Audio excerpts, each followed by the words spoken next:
j'étais très flatté et ravi d'être invité parce que je suis moi-même passionné d'espace depuis toujours, depuis que je suis gosse. Voilà, je trouvais, enfin, j'étais super content d'être invité ici.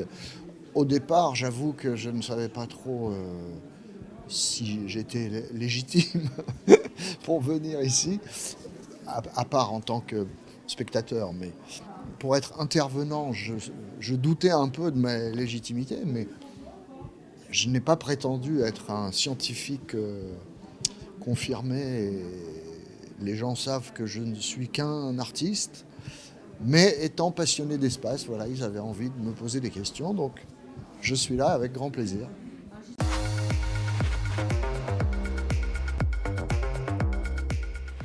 C'est quelque chose qui m'a toujours fait rêver en fait.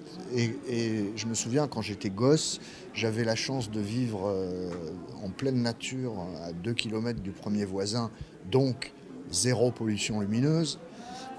Et du coup, on voyait très très bien les étoiles. En plus, c'était dans le sud de la France, donc il faisait meilleur temps qu'à Paris. Et, euh, et il m'arrivait de passer, alors des heures, c'est peut-être un peu exagéré, mais montre en main une bonne demi-heure, trois quarts d'heure, ça m'arrivait fréquemment. À regarder le ciel comme ça, à regarder les étoiles. Et alors, j'ai essayé de comprendre pourquoi, qu'est-ce qui me fascine là-dedans. En fait, je crois que c'est tout simplement le fait que, comme c'est quelque chose que ce qui m'attirait au départ, c'était les notions d'infini et puis ces notions de distance qui sont totalement incompréhensibles pour moi. C'est-à-dire que c'est des échelles que je n'arrive pas à comprendre, à visualiser. Quand on parle de distance en années-lumière, c'est quand même extrêmement abstrait, quoi. Et, et, et rien que ça, bah, voilà, je regardais le ciel en pensant à ces notions-là. Et je pense que c'est en fait une forme de méditation instantanée sans s'en rendre compte. C'est-à-dire on est tellement focusé sur un sujet qu'on n'arrive pas à comprendre et donc du coup où on n'a pas grand-chose à se dire.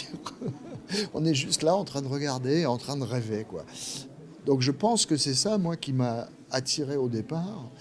Et je pense que ça l'est toujours, c'est le fait que ce soit si mystérieux, ça me fait rêver, quoi. Ça me fait rêver, et dans ces moments-là, bah, je pense à rien d'autre, donc je m'évade. C'est à la fois une évasion, un genre de méditation, c'est tout ça en même temps, quoi.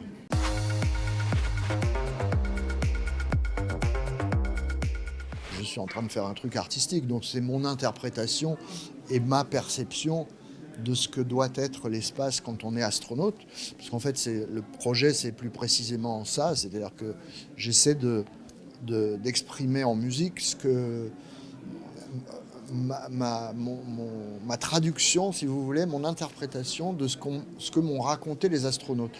C'est ça aussi, l'inspiration, elle vient beaucoup de là, dans ce projet. C'est que j'ai eu la chance de rencontrer plusieurs astronautes, dont Thomas Pesquet, avec qui j'ai eu la chance de pouvoir échanger pendant plusieurs heures, vraiment en tête à tête, lui poser mes questions. Et j'ai eu mon interview privée après avoir évidemment vu quasi toutes les interviews que je pouvais voir sur lui.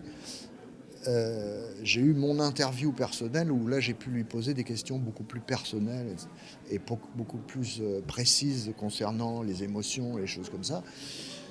J'ai eu la chance de rencontrer aussi Luca Parmitano, qui est un astronaute italien qui était commandant de la station internationale d'ailleurs il y a quelques mois encore. Lui aussi, on a passé pas mal de temps ensemble. Et voilà, tout ça, ça me nourrit.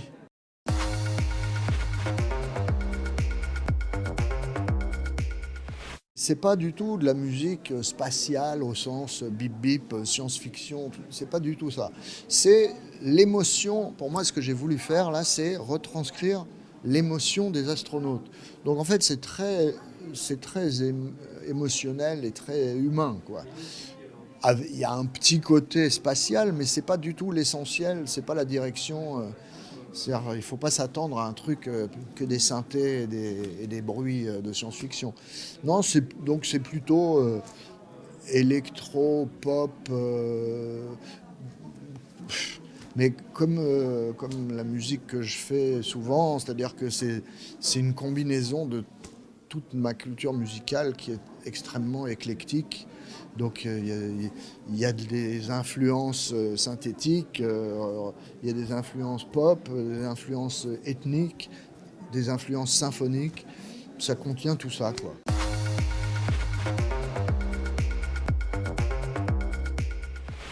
J'ai été très agréablement surpris quand l'Agence spatiale européenne a accepté d'être partenaire de ce projet.